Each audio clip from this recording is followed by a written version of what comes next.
Siang Ibu-Ibu. Siang. Perkenalkan, saya Lubutu Dewi Rasmini. Saya mahasiswi nurse dari Setika Surya Global Yogyakarta.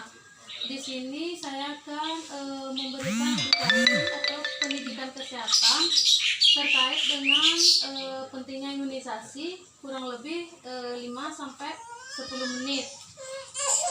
Tujuannya agar ibu-ibu lebih paham dan lebih mengerti tentang pentingnya pemberian imunisasi pada bayi ataupun anak ibu. Sebelumnya ini kan ibu-ibu sudah memiliki anak, jadi kan sudah pernah melakukan imunisasi ya. Jadi apa sih imunisasi itu?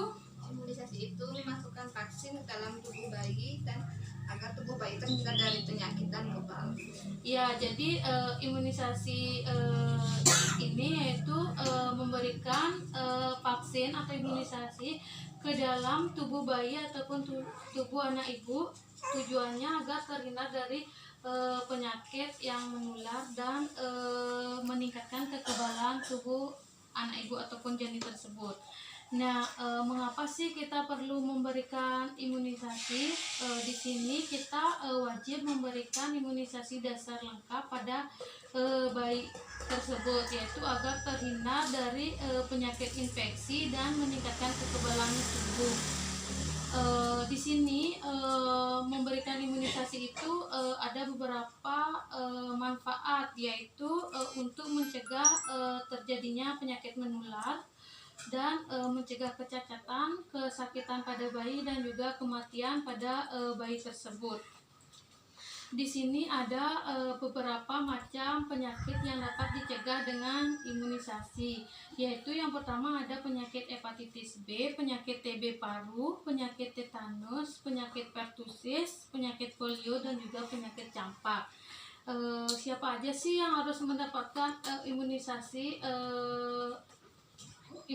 ini, yaitu bayi yang baru lahir yang berusia 0 sampai dengan 22 bulan harus sudah mendapatkan imunisasi dasar lengkap, dan anaknya harus sehat. Apabila anak ini sakit atau mengalami demam, maka pemberian imunisasi itu ditunda terlebih dahulu, tunggu anaknya sehat dulu baru diberikan imunisasi tersebut. Nah, di sini ada beberapa macam imunisasi. Yang pertama itu ada imunisasi BCG, yaitu untuk melindungi anak dari penyakit TBC atau tuberkulosis. Yang kedua ada imunisasi polio, yaitu untuk melindungi anak dari penyakit polio.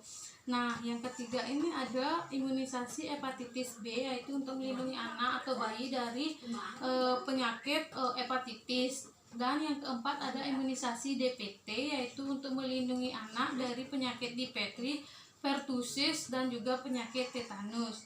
Nah, imunisasi yang kelima ini diberikan pada anak untuk melindungi dari penyakit campak. Nah, di sini ada jadwal-jadwal yang harus ditentukan untuk melakukan imunisasi. Jadi ibu-ibu tidak perlu seenaknya aja untuk membawa anaknya ke pelayanan kesehatan untuk mendapatkan imunisasi.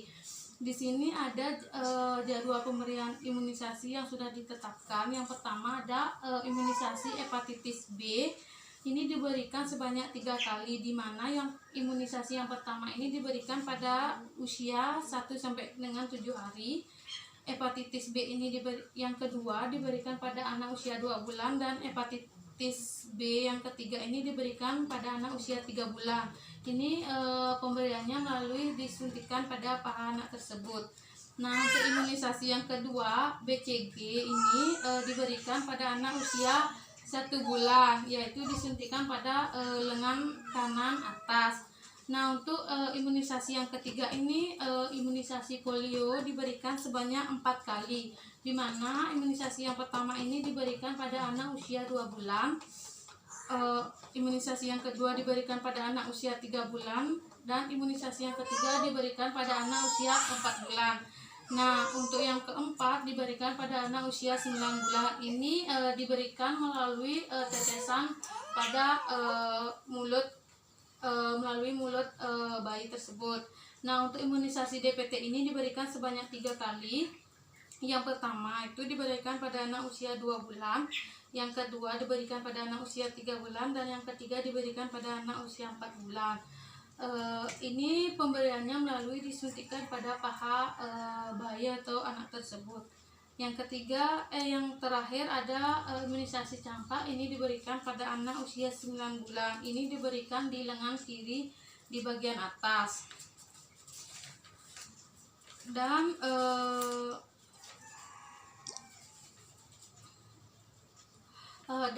di sini di mana sih tempat-tempat yang bisa dilakukan untuk melakukan imunisasi? Di sini ada posyandu, puskesmas, rumah sakit, dan juga klinik ataupun bidan.